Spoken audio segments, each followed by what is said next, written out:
Hi guys, my name is Alyssa and welcome to my channel. This is a numerology video on the number 2 and coincidentally also the number 11. This is a very big thing for people, numerologists alike. There are some numerologists who don't like master numbers, which is the 11.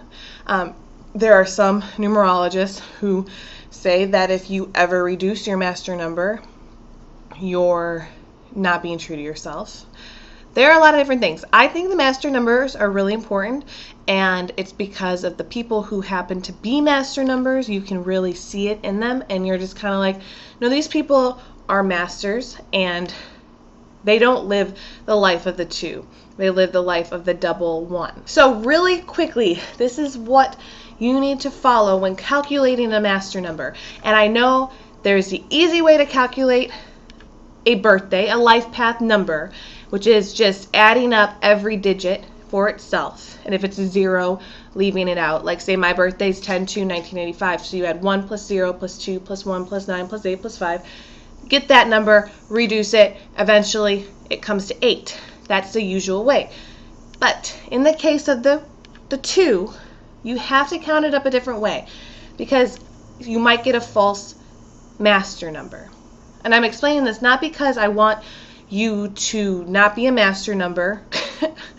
I'm not a master number, so I don't care if you are or not. I don't want you to be lying to yourself. I want everybody to be very truthful with themselves, and I want you to really know your truth. And if you're thinking you're an 11, you might try to make it make more sense in your life than it actually does. And I've seen people do this. I had friends who come up to me, they're like, oh, you know, I found out I'm not just a 6, I'm a 33/6. And I was like, you're not though. But you can't tell somebody that without hurting their feelings. And it shouldn't hurt your feelings because to be an 11, a 22, or a 33 is kind of a really big deal. And if you're not, welcome to normal life, okay? Population, everybody. The 11, though, is the first master number. So I'm not going to even worry about the 22 or the 33. I'm just going to show you how to calculate the 11. It's like this. You need to calculate the month on its own. You need to calculate the day on its own. And you need to calculate the year on its own. Now, say my birthday was actually in 1984. When I calculated 1984, it actually makes 22 before it makes 4. So I would keep that in a 22 form, and then I would add it to the month and the day. There is no other way to really explain this except by showing you 1.5 million examples and sitting with you and being like, no, it's simple math. I can't get my math book out and show you right now. I'm really sorry. I threw them away when school was out because I hate math. But if I hate math and I've been able to figure out how to calculus, I know you can too. If you get an 11 this way, you are an 11. If you don't, you're not. Because there are ways, if you calculate it the normal way, you might get an 11, but you're not. It needs to end up that way every time, and this is a sure way to make sure it does. So, if you don't get this, calculate that number every which way you can. And if you don't get an 11 every time, you're probably just not an 11. And you can go online and look this stuff up, but there are some places that give you false master numbers. There are some places that don't give you master numbers at all. And it's really annoying. So just calculate it yourself. And if you can't, I'm sorry. Watch this video, and if you feel like a 2 or an 11, maybe you are.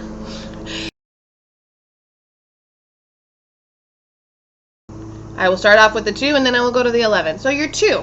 If you're a 2, you are the mother figure. 1 is a father figure, 2 is a mother figure. So this means that you have all of the mothering traits, like a Cancer, where you are protective, you are nurturing, you are strong, and you are creative. All of these wonderful attributes.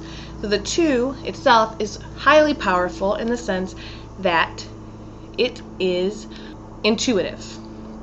2 is intuitive. A mother to a child can preempt what the child is going to do. So a 2 has foresight. This is something that makes them an actual great leader, is their foresight. A lot of 2s have this. Madonna is a 2. She has foresight. She was able to recreate her image. Now she's getting kind of old, but a million times over, because she knew exactly what was going to happen next. This is great intuitiveness. It's also, as you are 2, you need relationships. You do better in relationships. So whether it's a networking relationship or a mother-daughter, father-son, husband-wife, boyfriend-girlfriend, boyfriend-boyfriend, whatever it is, you will do better in that relationship because you have these ideas, you have this creative structure, you are intuitive, you are nurturing, but you are not domineering, you are not outspoken, and it is hard for you to get the things that are inside of you out to the world. If you think about a mother and a father, the father is the head, you are the neck.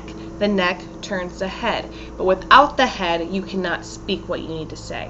So the 2 has all the ideas, but they are unable to get them out. So that is why they do so well in a relationship. You need somebody there linked with you, supporting you, that you can also protect and support.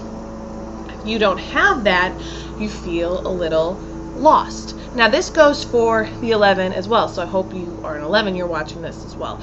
You work well in a team. A 2 naturally will not fly to a superstar role like a 1 wants to. A 2 wants to be in a team and a thriving team. And a 2 is at his best when he is in a team, a group, a tight-knit, close group where everybody can have their ideas and they can offer their foresight and their wisdom. A 1 is going to take on a lot and try to push through it. Problem is that a 1, if they take on too much and it's too heavy, they will break in half because they are not bendable or moldable. They're one-track mind. They are the leader. They want to go just do things. A 2 has the ability to bend, to hold things, to take on the weight of the world on their shoulders and never break. And so they can get really bogged down sometimes. And it's only when they have to shoot back up for some reason that you're really able to see their power, because of the fact that they're always kind of hiding behind a lot of extra work that people just put on them. But when it's all off, they are free and they are normal. They do not look like they have been altered in any way, shape, or form. You give that to a 1, the 1 is going to be a different, completely shaped person because they're going to have been broken in half and now they're 2 smaller people or whatever. This is some dumb metaphor. A 2 is its one person. You will always be intact. Some people, when they find out about master numbers, they're like, oh, I'm an 11 and not a 2 because I feel strong. I feel like I could do anything. The problem is they're not 11s. They're not born that. Their birthday, their life path does not make them 11. You just have power and intuitive ability, and so you feel powerful, and you are completely powerful. Every number is powerful, but you do not act like the 11. If you were an 11, you would be striving for this superstar role like the 1, which 2s don't necessarily need that. You understand that your place is in partnerships. Your place is not to run off alone. That would scare you half to death. You need to protect and be protected. You need your pack. With your pack, then you can go and create and you can really shine and thrive. So now let's do the 11. There's been that crap for a while, like LeBron James being the next Michael Jordan. I can just nix that story right away because I want you to know that, first of all, LeBron James is a 1. He's a basketball player, for those who don't know.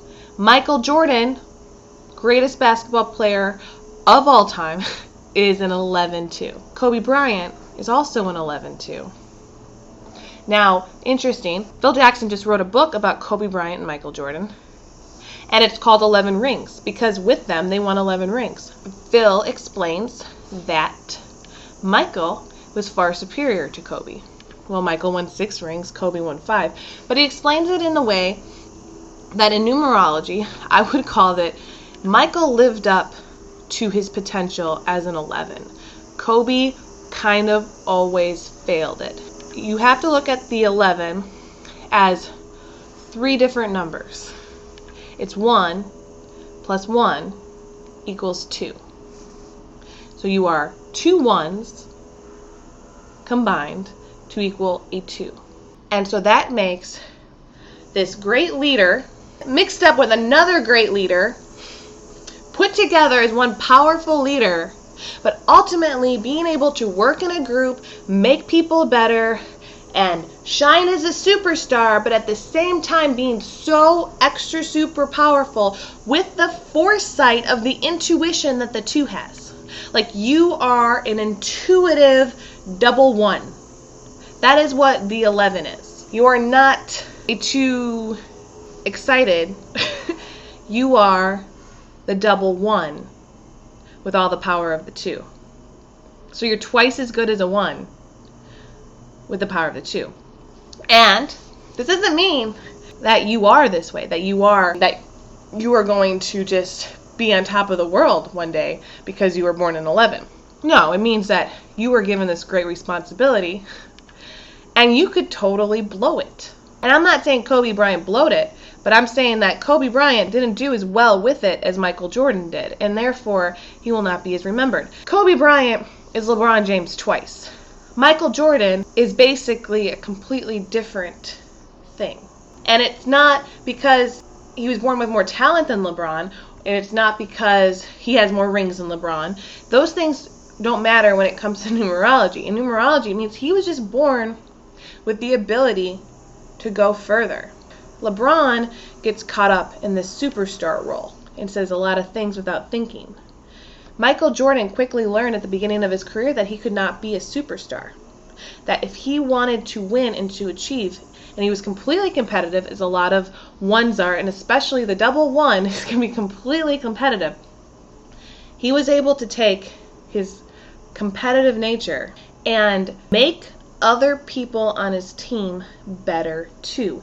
He stayed in Chicago when he could have left and gone to a team that had, big names on it like LeBron did, but he stayed with his team and he made his team better and he went on to win championships with his team. He worked with each player on his team and he was able to rally them all together and to win. And he still got the limelight, even though he took his group with him. Now that is an 11 too. That is somebody who understands the importance of relationship, the importance of foresight, like the 2, but also has the great leadership abilities of the 1 doubled. 11 is a very strong number that a lot of bad things can happen with it. And it's because it's so powerful that if you use it wrong, you can actually use it for great evil as well as great good. And it normally has to do with selfish gain. If you look into 9/11, 2001, there are so many 11s in that whole thing. It kind of makes you go crazy. It's because it was a completely powerful number, and that was in a completely powerful situation. And it wasn't powerful for good. You can look into presidents of the United States. The ones that kind of stick out the most to you as maybe being the most powerful are 11s. I won't say which ones those are. You can definitely look them up, but there's a few 11s very recently. And some people find them to be the Antichrist, and other people find them to be their saviors. Whatever it is, if these people live up to their power as the 11, they can do great things. And if they don't, they will fail, and they will fail hard. And they will fail with more people looking at them. So if you are an 11, the reason I have brought up in the past that you can collect karmic debt for not being 11 and for simplifying yourself to a 2. I mean, you can also be simplifying yourself to a 1. You can go two ways with being an 11. Each one, you are picking something that is not your life path. You are choosing something that is not, it might partly be there, which is why you feel it. It's a drive you have, but you need to strive for something greater. If you want to be the greatest, you have to be the least. I think that's in the Bible. And only then can you truly achieve. Once you're the least, you still have to allow yourself to shine. You still have to understand that the things that you desire will not be said without you, will not be done without you. And if you are thinking you're just the greatest all the time, you're going to get a punch in the face when you turn out that you're not, because you don't give anybody else the time of day, because you're an arrogant little prick. Figure out a happy medium between all the I statements and all the we statements. And a lot more 11s that I know are definitely more all about the I statements. I very rarely met an 11 with the we statement. So if you are confused on whether or not you're an 11 or a 2 and you say a lot of we statements, you most likely are a 2, but I have met 11s that are into the we thing.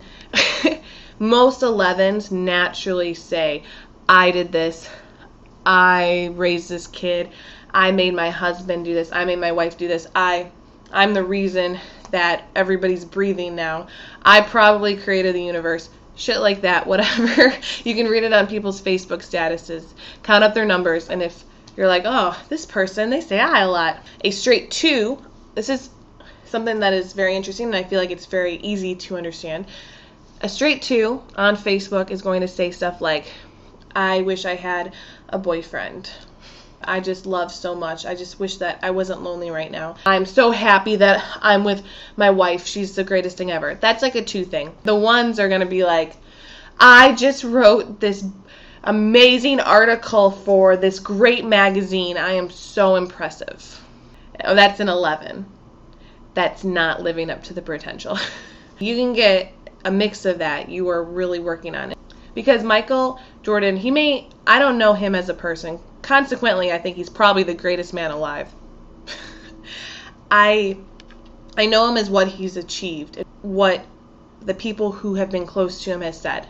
And so I believe if you are an 11, you might want to look into a little bit of Michael Jordan and kind of figure out exactly, what he learned and what he was able to do. And the fact that he did drop down, even though everybody, can you imagine? You're like popular wherever you are. You're popular in your workplace. You're kind of a big deal in your town, whatever. Okay, so people are just like, oh my gosh, you're so great. I like you so much. What if a country was like, oh my gosh, you're so great. I love you so much. Just what are you going to do and what are you going to achieve? If you're LeBron James, you're like, oh my God, I'm going to go to a really good team and I'm going to win myself a ring. Even though I promised my old team I was going to win them a ring. But I don't care about that anymore. Or you're going to be like Michael Jordan. An entire country was like, you are a superstar. What are you going to do next? And he was like, I'm going to make my team better. I'm going to stay here and I'm going to make the people around me thrive. And we are going to come up together. And we are going to be a powerhouse that people will remember forever. He made himself the least. He ultimately ended up the greatest. But he didn't shoot for being the greatest. You shoot for being the greatest, you will fall and you will not be the greatest. It's just the truth. So, with that being said, I hope you learned a little bit about each number. And I hope you're happy with this video. Okay? Much love. Bye.